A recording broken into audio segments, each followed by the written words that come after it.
A Dutch court has found three men guilty of murder for shooting down a passenger jet over eastern Ukraine in 2014, killing 298 people.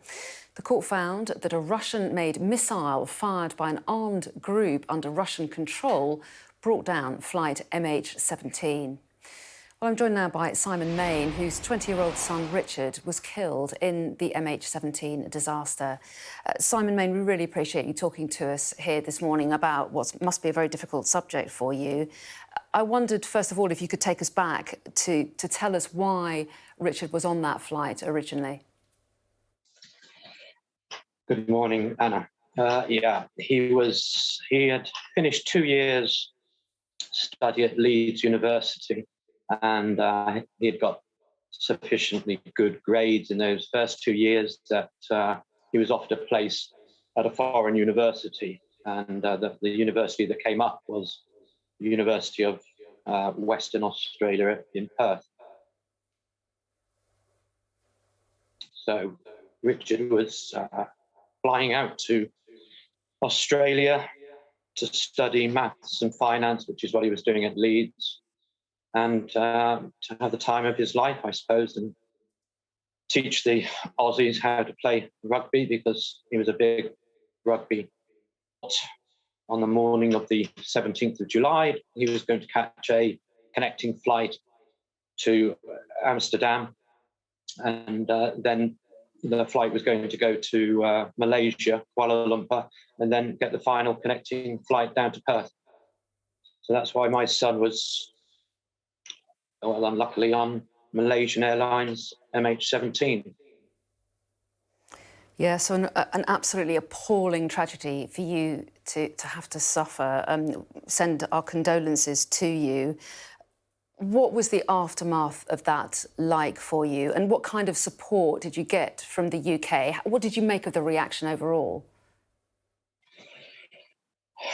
Exemplary, I would say. We were looked after by family liaison officers, both here in Leicestershire, where I live, and also metropolitan family liaison officers.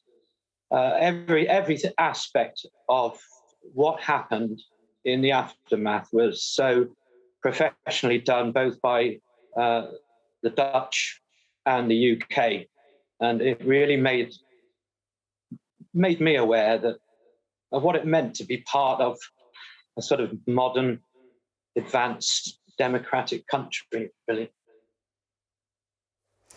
And now a Dutch court yesterday has found three men guilty of the murder of those on board, including your son, of course, and has handed down life sentences. What do you make of that verdict? What did you feel when you heard that? Let me just take you back a little bit, Anna, before I answer that question. This court case has been going on for 2.5 years, and virtually every fortnight we have emails from the Dutch court, we have emails from the Foreign Office, we have emails from the lawyers, Stewart's Law in London, the Metropolitan Family Liaison officers are contacting us. So we've been having this sort of almost bombardment of information for 2.5 years, and at times it's easy to lose interest in the whole process of the court. Excuse me, because at the end of the day,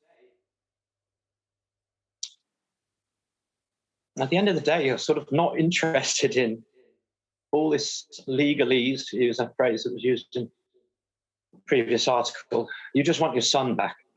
You know, you want him back for Christmas. You want to be able to send him a present on his birthday. You want to be able to phone him up when Leicester City beat Nottingham 4-0 and have a chat with him. Just simple things. And those are quite often the emotions that I have felt over this last 2.5 years. But I haven't remained in that sort of somewhat selfish state, I suppose, because this whole court process has just been absolutely terribly important. And it goes to the very essence, I would say, of what it means to be part of a free, democratic state like the United Kingdom or like the Netherlands. It goes to the heart of what it means for nation states to be able to deal with each other.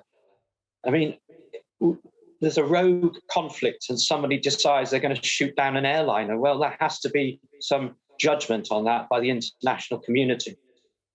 So although at times, as I've said, one is just completely disinterested, on the whole, I haven't been. And I've been out to the court. We gave a victim impact statement only about 4 months ago in front of the judges. This whole process to me is just so important, and not because of the verdicts.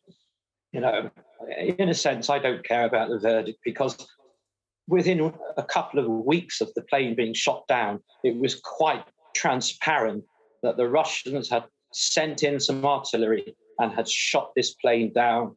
And you know, all the denials and the misinformation that the Russians came out with, well, you know, you treat that with a pinch of salt. It's a bit like the other day when they accused the Royal Navy of blowing up a gas pipeline. I mean, everything the Russians say and do are lies and disinformation, and nobody should be in any doubt that everything we hear from the likes of Lavrov, the United Nations, should command no respect.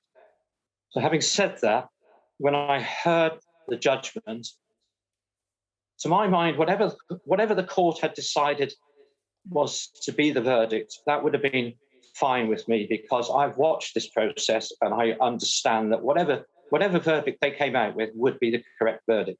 Now, they happen to have come out with a verdict which matches the verdict I would have liked to have seen. So my response to that, certainly not elation. That is not an emotion that comes anywhere near the sort of just small sense of satisfaction that I was witnessing the law in action. I was witnessing proper, civilized, international states from the free world behaving as they should. So satisfaction, but no more. Well, Simon Mayne, it's been a real privilege to talk to you today. Thanks very much indeed for joining us and telling us a little bit about your son Richard and your reaction to that verdict. We really appreciate it. Thank you, Anna.